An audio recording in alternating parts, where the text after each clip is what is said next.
নমস্কার, Rishibani institute of Vedic অ্যাস্ট্রোলজির পক্ষ থেকে স্বাগত জানাই আজকের জ্যোতিষ আলোচনায়। আমি শান্তনু আপনাদের সঙ্গে। আলোচ্য বিষয় বিশুদ্ধ জ্যোতিষ। আমরা আলোচনা করব সিংহ রাশির কয়েকটি বিশেষ বিষয় সম্পর্কে, তার কয়েকটি চারিত্রিক বৈশিষ্ট্য যেগুলি তার লাভ লাইফ এবং তার ফিনান্সের সঙ্গে কানেক্টেড। বারবার এই বিষয়গুলি নিয়ে প্রশ্ন আসে আমাদের কাছে, কমেন্টের পরে কমেন্ট আমরা দেখতে পাই এই বিষয়গুলি সম্পর্কে। যাই হোক, সিংহ কালপুরুষের পঞ্চম রাশি, একটু গুরুগম্ভীর। বেশিরভাগ সময় মাথা তাদের গরম থাকে, নিয়ন্ত্রণ পছন্দ করেন তারা। সমাজের উপর, সোসাইটির উপর নিয়ন্ত্রণ ক্রিয়েট করবার মানসিকতা বারবার আমরা সিংহ রাশির মানুষদের ক্ষেত্রে দেখতে পাই। এই সিংহ রাশি বা লগ্নের মানুষদের কয়েকটি বিশেষ বৈশিষ্ট্য, সেগুলি নিয়েই আমরা আলোচনা করব। খেয়াল রাখতে হবে, সিংহ কিন্তু প্রেমের ক্ষেত্রে রোমান্টিক নয়, সিংহ এক্সপ্রেসিভ নয়, সিংহ নিজের মনের ভাবকে প্রকাশ করতে পারে না। কিন্তু সিংহের যে দায়িত্ব, সিংহের যে রেসপন্সিবিলিটি, সিংহের যে কেয়ার, সেটা কিন্তু অন্যান্যদের থেকে অনেক অনেক বেশি। সিংহ জানেন কিভাবে রক্ষা করতে হয়, সিংহ জানেন কিভাবে সম্পর্কের মানুষটাকে বাঁচিয়ে রাখতে হয়। কোনো রকম সমস্যা যদি তার উপরে আসে, সেটাকে কিভাবে ট্যাকল করতে হয়, এই ক্ষমতা, এই বোধ কিন্তু সিংহের মধ্যে রয়েছে। তাই সিংহ রাশি বা লগ্নের মানুষজন তারা রোমান্টিক না হলেও তাদের ব্যবহারে কিন্তু সঙ্গের মানুষটা বুঝতে পারে। বিশেষ করে প্রেমিকারা বুঝতে পারেন যে সিংহ রাশি বা লগ্নের মানুষটাই আমার জন্য সেই মানুষ যার জন্য আমি সব কিছু ত্যাগ করতে পারি, যার জন্য আমি নিজেকে উজাড় করে দিতে পারি। এটাই কিন্তু সিংহের বৈশিষ্ট্য। সিংহকে যদি উপলব্ধি করতে হয়, তাহলে তার রেসপন্সিবিলিটিতে উপলব্ধি করতে হবে। তার রোমান্টিকতায় কিন্তু সিংহকে উপলব্ধি করা যাবে না, কারণ সেখানে কিন্তু সিংহ একেবারেই রুক্ষ সূক্ষ্ম। দ্বিতীয় বিষয়টি হলো, সিংহ কিন্তু মারাত্মক জেদি। তাই সিংহ রাশি বা লগ্নের কোনো মানুষের যদি আপনি প্রেমিক কিংবা প্রেমিকা হয়ে থাকেন, তাহলে তাকে কিন্তু চটানো যাবে না। একটা সার্টেন লিমিট পর্যন্ত সিংহ টলারেট করতে পারে, তারপরে কিন্তু কোনোভাবেই সিংহ তার নিজের জায়গা থেকে সরবে না। একবার যদি সিংহ জেদ ধরে যে আমি এটা করবই, তাহলে কিন্তু সেইখান থেকে সিংহকে আপনি সরাতে পারবেন না। সিংহের মধ্যে কিন্তু একটা বিরাট অ্যাগ্রেসিভনেস সেখানে কাজ করতে দেখতে পাওয়া যাবে। এই ক্ষেত্রে সিংহ কিন্তু ভীষণ রকম রিজিড। সিংহের এই স্ট্রেংথ, সেখান থেকে সিংহকে আপনি কোনোভাবেই সরিয়ে আনতে পারবেন না। তৃতীয়ত, সিংহ রাশি বা লগ্নের মানুষজন পরিবারের প্রতি প্রচণ্ড দায়বদ্ধ।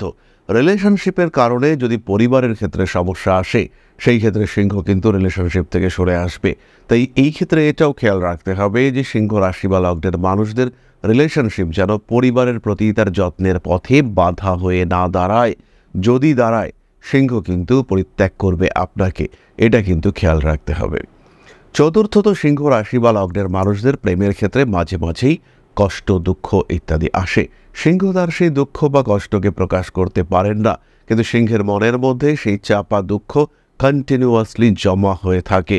সিংহের মনের মধ্যে এই দুঃখের অনুভূতি জমতে দেখতে পাওয়া যায়, বাড়তে দেখতে পাওয়া যায়। চতুর্থত, সিংহ রাশি বা লগ্নের মানুষরা প্রেমের প্রকাশ পছন্দ করেন না। এই একটি ক্ষেত্রে সিংহ কিন্তু কিছুটা লাজুক।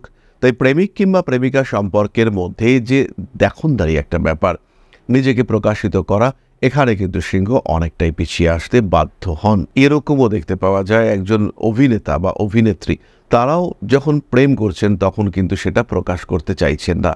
চেপে রাখার একটা টেন্ডেন্সি সিংহের মধ্যে এই বিষয়টিতে দেখতে পাওয়া যায়। তাই প্রেমের ক্ষেত্রে সিংহকে কয়েকটি বিষয় খেয়াল রাখতে হবে। প্রথমত, কখনোই উগ্রতার দিকে যাওয়া যাবে না। দ্বিতীয়ত, যখনই প্রেমের দিকে তিনি এগোচ্ছেন, তখন প্রেম এবং পরিবারের মধ্যে একটা সমন্বয়ন সৃষ্টির প্রচেষ্টা অবশ্যই করতে হবে। তৃতীয়ত, সিংহ কিন্তু মারাত্মক ডেডিকেটেড এবং সিংহ এই ডেডিকেশন পছন্দও করে। তাই সিংহের প্রেমিক কিংবা প্রেমিকার মধ্যে সিংহ যদি কোনো রকম দ্বিমুখিতা উপলব্ধিও করতে পারেন, সিংহ কিন্তু সেখান থেকে সরে আসবেন। তাই এই বিষয়টির দিকেও সিংহকে এবং সিংহের প্রেমিক অথবা প্রেমিকা তাকে খেয়াল রাখতে হবে। প্রেমের ক্ষেত্রে অতিরিক্ত খরচ সিংহ একেবারেই পছন্দ করেন না। এই বিষয়টিও সিংহের সঙ্গী বা সঙ্গিনীকে খেয়াল রাখতে হবে। আর সিংহের সবচেয়ে স্ট্রং পয়েন্ট রেসপন্সিবিলিটি, কেয়ারিং, এবং তার সঙ্গে সঙ্গে মানুষটার যাতে কোনো রকম কোনোভাবে আঁচ না আসে তার প্রচেষ্টা চালিয়ে যাওয়া। সুতরাং সিংহ রাশি বা লগ্নের মানুষদের প্রেম জীবন, সেই সম্পর্কে আমরা একটা সাধারণ ধারণা প্রাপ্ত হলাম। প্রেমের অভিজ্ঞতা যে সিংহের ভীষণ ভালো তা কিন্তু একেবারেই বলা যায় না।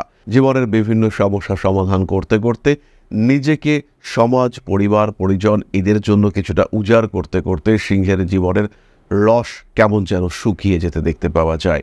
এবং প্রেমিক প্রেমিকা সম্পর্ক, রিলেশনশিপ, তারা কেন না কেন একটু অবহেলিতই থেকে যান। সমস্যা বহু দিক থেকে আসতে পারে, সেটা কখনো রিলেশনশিপ, সেটা কখনো ফিনান্স, সেটা কখনো কাজকর্মের ক্ষেত্র হতে পারে, ব্যবসার ক্ষেত্র হতে পারে, আবার শরীরের ক্ষেত্র হতে পারে।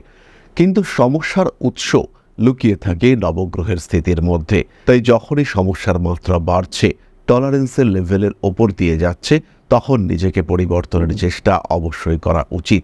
খেয়াল রাখতে হবে ভালো থাকার চেষ্টা, নিজেকে ভালো রাখার চেষ্টা, এটা অবশ্যই করতে হবে। এবং এই পরিস্থিতিতে জ্যোতিষ পরামর্শ আপনাকে পথ দেখাতে পারে, সমস্যার উৎস খুঁজে পাওয়ার ক্ষেত্রে সাহায্য করতে পারে আপনাকে। তাই সমস্যা যদি বহুদিক থেকে আপনাকে জড়িয়ে ধরে, দেরি না করে সরাসরি ফোন করুন জ্যোতিষের নাম্বারে।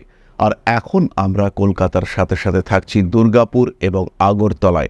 প্রত্যেক মাসের শেষ বৃহস্পতিবার দুর্গাপুরে, শেষ সোমবার এবং মঙ্গলবার আগরতলায় সরাসরি সাক্ষাৎ করতে পারবেন আমাদের সাথে। তাই সমস্যা মাত্রাতিরিক্ত হওয়ার আগেই ইমিডিয়েটলি কল করুন। বাধা বিপত্তি, সমস্যা, ঝামেলা যাই আসুক না কেন, তাকে নিয়ন্ত্রণে আনার জন্য জ্যোতিষ পরামর্শ আপনাকে সাহায্য করতে অবশ্যই পারে। যাই হোক, এবার আমরা চলে আসবো ফাইন্যান্সিয়াল সেক্টরে। সিংহ পছন্দ করেন স্টেবিলিটি, কিন্তু তার সঙ্গে সঙ্গে সিংহ পছন্দ করেন সবাইকে নিয়ে চলার প্রচেষ্টা। তাই সবাইকে নিয়ে চলার কারণে, সবাইকে ভাগ করে দেওয়ার কারণে, সবার মধ্যে শেয়ার ডিস্ট্রিবিউশন করবার কারণে সিংহের অর্থনৈতিক অবস্থা কিন্তু বারবার বাধাপ্রাপ্ত হয়। অর্থনৈতিক ক্ষেত্রে সিংহকে ধাক্কা খেতে হয়। তাই এই অবস্থা থেকে নিজেকে মুক্ত করবার জন্য সিংহের কিন্তু অবশ্যই প্রয়োজন একটা প্রপার সিস্টেম ফলো করা। সিংহ রাশি বা লগ্নের মানুষরা স্টেবল ইনকাম পছন্দ করেন এবং ধীরে ধীরে ইনকামের গ্রোথ, এটাও তাদের বিশেষ পছন্দ। ক্রমাগত নিজেকে আরেকটু বেটার পজিশনে নিয়ে যাওয়ার প্রচেষ্টা বারবার সিংহের ক্ষেত্রে আমরা দেখতে পাই। তাই সিংহ নিজে এগোন এবং সিংহের সঙ্গে যারা অ্যাসোসিয়েটেড পার্সন, তারাও কিন্তু একসাথে এগোন। স্টেবল ইনকামের জন্য সিংহ সবসময় চাকরির প্রতি একটা আকর্ষণ বোধ করেন। ব্যবসার ক্ষেত্রেও সিংহ প্রচুর পরিশ্রম করেন। তবে সিংহের ক্ষেত্রে একটা নেগেটিভিটি হলো, সিংহ কিন্তু ডাইভার্সন পছন্দ করেন না। একটা ব্যবসা থেকে আরেকটা, সেখান থেকে আরও দুটো ব্যবসা, এই যে পরিবর্তন, নতুনত্ব নিয়ে আসবার চেষ্টা, এইটা কিন্তু সিংহ কখনোই পছন্দ করেন না। সিংহ রাশি বা লগ্নের মানুষ তারা কিন্তু এই ডাইভার্সন পছন্দ করেন না। ইনফ্যাক্ট সিংহের মধ্যে একটু অর্থোডক্স বিহেভিয়ারও দেখতে পাওয়া যায়। যখনই কোনো একটা পরিবর্তন আসছে, নতুন টেকনোলজি আসছে, নতুন করে শিখবার প্রচেষ্টা আসছে, সিংহ কিন্তু সেটাকে অ্যাভয়েড করে চলতে চান। নতুনত্বকে যে অ্যাকসেপ্ট করবেন সিংহ, এখানে কিন্তু একটা এই নতুনত্বের দিকে যাওয়ার প্রচেষ্টার অভাব, এইটা আমরা সিংহের ক্ষেত্রে দেখতে পাই। সিংহের ক্ষেত্রে আরেকটি বিষয় হলো, সিংহ কিন্তু অস্থিরতা পছন্দ করেন না। সবসময় জিনিসটাকে লেভেল করা, স্টেবল করা, এই টেন্ডেন্সি সিংহের ক্ষেত্রে থাকে। ফাইন্যান্সিয়াল সেক্টরে নতুন ক্ষেত্রে ইনভেস্টমেন্ট, পার্টনারশিপ, নতুন পার্টনারের সঙ্গে অ্যাটাচমেন্ট, এই বিষয়গুলিকে সিংহ অ্যাভয়েড করতে চান।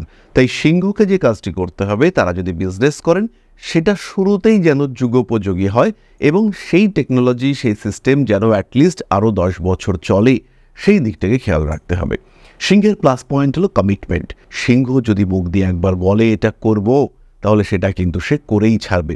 এই কমিটমেন্টের টেন্ডেন্সি, এটা সিংহের ক্ষেত্রে দেখতে পাওয়া যায়। আর সিংহ পছন্দ করে সেই কমিটমেন্ট। সুতরাং সিংহ কিন্তু কোনোভাবেই মিসকমিটমেন্ট এটা টলারেট করে না। তৃতীয় বিষয়টি হলো, সিংহ রাশি বা লগ্নের বেশিরভাগ মানুষের মধ্যে অতিরিক্ত অর্থ উপার্জনের প্রতি একটা অনাসক্তি দেখতে পাওয়া যায়। বরঞ্চ সিংহ পছন্দ করে পাওয়ার, অথরিটি, রাজনীতি, খেলাধুলা, পলিটিক্স ইত্যাদি। তাই সিংহ রাশি বা লগ্নের প্রত্যেকটি মানুষের মধ্যে অর্থনৈতিক দিক থেকে অতিরিক্ত স্বচ্ছন্দ আসবে, এটা কিন্তু জেনারেলি দেখতে পাওয়া যায় না। লাস্টলি আমরা বলবো, আর্নিং সেক্টরের ক্ষেত্রে সিংহ কিন্তু কোনো রকম ইন্টারফেয়ারেন্স পছন্দ করেন না। কোনো মানুষ কোনোভাবে সিংহকে ইন্টারফেয়ার করছেন, সিংহ সেটা কিন্তু অ্যাকসেপ্ট করতে পারবেন না। শান্তিপ্রিয় সিংহ রাশি বা লগ্নের মানুষরা রেগে গেলে কিন্তু ভয়ঙ্কর হতে পারেন এবং শেষ দেখেই ছাড়বো, এই মেন্টালিটি সিংহের মধ্যে রয়েছে। তাই বাধা বিপত্তি, সমস্যা, অস্থিরতা, অশান্তি যাই আসুক না কেন, সিংহ নিজেকে স্টেবল রাখতে পছন্দ করেন। সিংহ কোনো রকম এক্সটার্নাল ইন্টারফেয়ারেন্স পছন্দ করেন না। সিংহের এই ক্ষেত্রে টলারেন্স লেভেল কিন্তু ভীষণই কম। সুতরাং আপনি যদি একজন সিংহ রাশি বা লগ্নের মানুষ হয়ে থাকেন, তাহলে নিজের এই বৈশিষ্ট্যগুলিকে উপলব্ধি করতে হবে। স্টেবল বিজনেসের চিন্তা করতে হবে, কিংবা স্টেবল চাকরি, সেটা গভর্নমেন্ট জব হতে পারে, কিংবা সেটা খুব স্টেবল, খুব ভালো কোনো কোম্পানিতে জব হতে পারে, এবং সেইটাই কিন্তু আপনাকে আলটিমেটলি সাকসেস এনে দেবে। এর সঙ্গে সঙ্গে অস্থির পরিস্থিতি এলে সেটাকে ট্যাকল করবার জন্য যথেষ্ট ফিনান্সিয়াল সাপোর্ট, ব্যাকআপ, এটা রেডি রাখতে হবে। সিংহকে প্ল্যান এর সঙ্গে প্ল্যান বি প্রস্তুত রাখতে হবে। পরিবর্তন করব, এই মেন্টালিটি নিয়েই কাজ শুরু করতে হবে। বিশেষ করে বিজনেস যারা করছেন তাদের ক্ষেত্রে খেয়াল রাখতে হবে অবশ্যই ডুয়াল সোর্স অফ ইনকাম এটা যেন থাকে, অর্থাৎ দুটি পথে যেন আয় উন্নতি আসে, এই বিষয়ে সচেষ্ট সযত্ন থাকতে হবে সিংহকে। না হলে সিংহ কিন্তু বিপদে পড়বেন, খেয়াল রাখতে হবে। এবং যখনই সমস্যা আসছে, স্ট্রেস আসছে বা সমস্যা আসতে পারে এটা উপলব্ধি করছেন সিংহ, তখনই কিন্তু নিজেকে ভালো রাখার চেষ্টা, বিপদমুক্ত রাখার চেষ্টা এটা অবশ্যই করতে হবে। চলে এসেছি আমরা ভিডিওর প্রায় শেষ পর্যায়ে। খেয়াল রাখতে হবে যারা জ্যোতিষ শিখতে চাইছেন, স্পেশালি সিংহ রাশি বা লগ্নের মানুষদের, লগ্নের উপর কেতু এবং অষ্টমে এই মুহূর্তে শনি অবস্থান করায় তাদের মধ্যে জ্যোতিষ শিক্ষার আগ্রহ থাকবে। ঋষিবাণী নিয়ে এসেছে পশ্চিমবঙ্গের সর্বপ্রথম একটি special curriculum, totally scientific curriculum, যেখানে আপনি জ্যোতিষশাস্ত্রের সঙ্গে হস্তরেখাবিদ্যা, সংখ্যাতত্ত্ব এবং বাস্তুশাস্ত্র একত্রে শিখতে পারবেন। 4টে সেমিস্টার, 4টে সার্টিফিকেট আপনি পাবেন, সঙ্গে থাকবে প্রপার ভ্যালিড রেজিস্ট্রেশন নাম্বার। এর সঙ্গে সঙ্গে রয়েছে short term taro reading course, সেই কোর্সেও আপনি পার্টিসিপেট করতে পারেন। এর সঙ্গে সঙ্গে রয়েছে short term taro reading course, এই কোর্সেও আপনি পার্টিসিপেট করতে পারেন এবং ট্যারো রিডিং শিখে আপনার স্পিরিচুয়াল জার্নিকে একটা নতুন মাত্রা এনে দিতে পারেন। আশা করি পরমপিতার আশীর্বাদে সবাই খুব ভালো আছেন। জীবনে চলার পথে বিভিন্ন সময় বিভিন্ন ক্ষেত্রে আমরা প্রত্যেকেই কিছু না কিছু জনহিতকর কার্য করে থাকি। রাস্তায় যদি একজন মানুষ এসে আমাদের কাছে সাহায্য চায়, আমরা যতটুকু সম্ভব তাকে সাহায্য করবার চেষ্টা করি। কখনো কিছু অর্থের বিনিময়ে, কখনো তাকে কিছু খাদ্য সামগ্রী কিনে দিয়ে, কখনো গাছের জল দিয়ে, কখনো পাড়ার রাস্তার কুকুরটিকে খেতে দিয়ে আমরা সমাজের উন্নতি করবার চেষ্টা করি। আমরা সমাজের প্রতি আমাদের সামাজিক দায়বদ্ধতা পালন করবার চেষ্টা করি, কারণ প্রত্যেকেই আমরা মানুষ, প্রত্যেকের মধ্যেই রয়েছে মনুষ্যত্ব, প্রত্যেকেই আমরা অপরকে সাহায্য করবার জন্য অল্প বিস্তর দায়বদ্ধ। এই ভাবনা নিয়েই অধ্যাত্ম, সেবা এবং প্রকৃতি পূজনের ব্রতী হয়েছে আমরা। আপনাদের সহযোগিতায় গঠন হয়েছে পরম ব্রহ্ম মিলন মঠ ও সেবাশ্রম। দীর্ঘদিন ধরেই, প্রায় বিগত 3 বছর ধরে বিভিন্ন সময়ে, বিভিন্ন অবস্থায়, বিভিন্ন পরিস্থিতিতে মানুষের পাশে গিয়ে আমরা দাঁড়িয়েছি। মানুষের পাশে যতটা সম্ভব সাহায্য করবার চেষ্টা আমরা করেছি আমাদের ক্ষুদ্র সামর্থ্যে। বারংবার আমরা পেয়েছি আপনাদের সাহচর্য, বারংবার আপনারা বাড়িয়ে দিয়েছেন আপনাদের সহযোগিতার হাত। তাই আরও একবার আপনাদের সামনে আজ আমি আবার এসেছি পরবর্তী কর্মসূচিকে বাস্তবায়িত করবার জন্য। বিগত দিনগুলিতে বিভিন্ন সময় আমরা বিভিন্ন ক্ষেত্রে ডোনেশন কর্মসূচি করেছি। আমরা শীতকালে কম্বল বিতরণ করেছি, মোজা, চটি বিতরণ করেছি, মশারি বিতরণ করেছি ডেঙ্গুর সময়, করোনার সময় খাদ্য সামগ্রী বিতরণ করেছি আমরা। তার সঙ্গে সঙ্গে ছোট ছোট শিশুদের পড়াশুনো এগিয়ে যাওয়ার জন্য সারা বছরের সমস্ত শিক্ষা উপকরণ আমরা বিতরণ করেছি।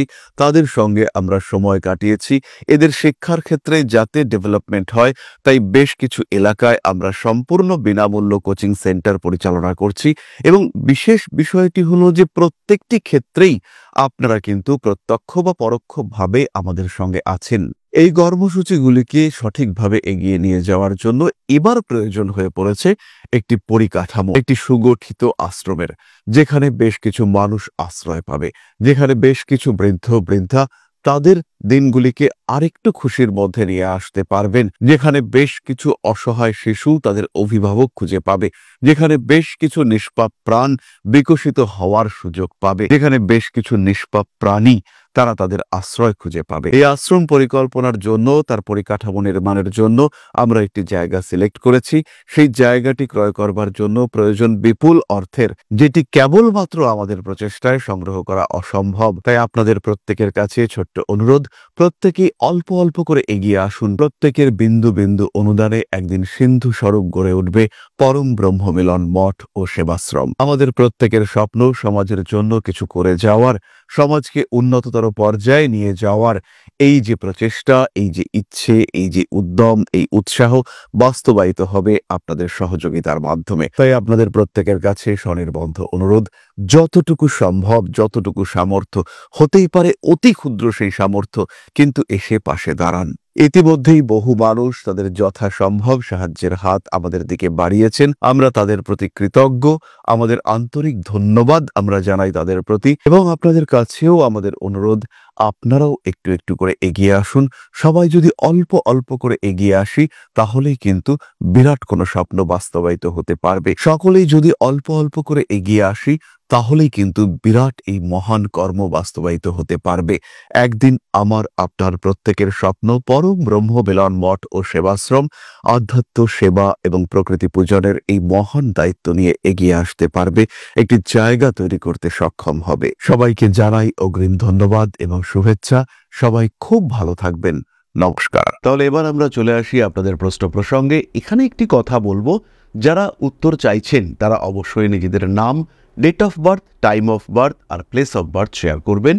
তার সঙ্গে সঙ্গে অবশ্যই আমাদের চ্যানেলটিকে সাবস্ক্রাইব করবেন। তাহলে প্রশ্ন করেছেন Nisha Das, 26/11/1999, 12:12 AM, place of birth Chandannagar, Hooghly. ক্যারিয়ারের বিষয়ে জানতে চাই। নিশা, তোমার মিথুন রাশি এবং কুম্ভ লগ্ন। খেয়াল রাখতে হবে 6th হাউসে রাহু রয়েছে। শারীরিক দিক থেকে কিন্তু আরেকটু সুস্থ হওয়ার চেষ্টা তোমার অবশ্যই করা উচিত। দ্বাদশী মঙ্গল এবং কেতু একটি তীব্র মাঙ্গলিক যোগ সৃষ্টি করেছে, তার সঙ্গে সঙ্গে দ্বাদশে ইউরেনাস রয়েছে। অস্থিরতা তোমার ক্ষেত্রে দেখতে পাওয়া যাবে। এই জায়গাটিকে কিছুটা পরিবর্তন করবার চেষ্টা অবশ্যই করা উচিত। চাকরি প্রাপ্তির সম্ভাবনা তোমার ক্ষেত্রে রয়েছে এবং 26 থেকে 28 বছর বয়সে স্টেবল সার্ভিস পাওয়ার সম্ভাবনা অবশ্যই রয়েছে। প্রচেষ্টা করতে হবে, প্রথমে সরকারি চাকরির প্রচেষ্টা করা উচিত। যেহেতু দশমে রবি অবস্থান করে রয়েছে লগ্নপতির নক্ষত্রে এবং এই ক্ষেত্রে শনি মঙ্গলের মধ্যে রয়েছে ক্ষেত্র বিনিময়, এটা কিন্তু তোমার জন্য পজিটিভ। শরীরের দিকে খেয়াল রাখতে হবে। শুক্র অষ্টমে নিচস্থ ক্ষেত্রে অবস্থান করে রয়েছে, এটা তোমার জন্য নেগেটিভ। তাহলে আজকের আলোচনা আমরা আর দীর্ঘায়িত করব না। সবাই সুস্থ থাকুন, ভালো থাকুন। মা শ্রী আদিশক্তির আশীর্বাদে আপনাদের জীবন আরো আরো আরো সমৃদ্ধ হয়ে উঠুক। জয় মা আদিশক্তি। নমস্কার। ओम नकारादि पंचाशद्वर्णेभ्यो स्वाहा। ओम प्रतिपादादि तिथिभ्यो स्वाहा। ओम कृष्णपक्षाय स्वाहा। ओम शुक्लपक्षाय स्वाहा। ओम अमावस्याय स्वाहा। ओम पूर्णिमाय स्वाहा।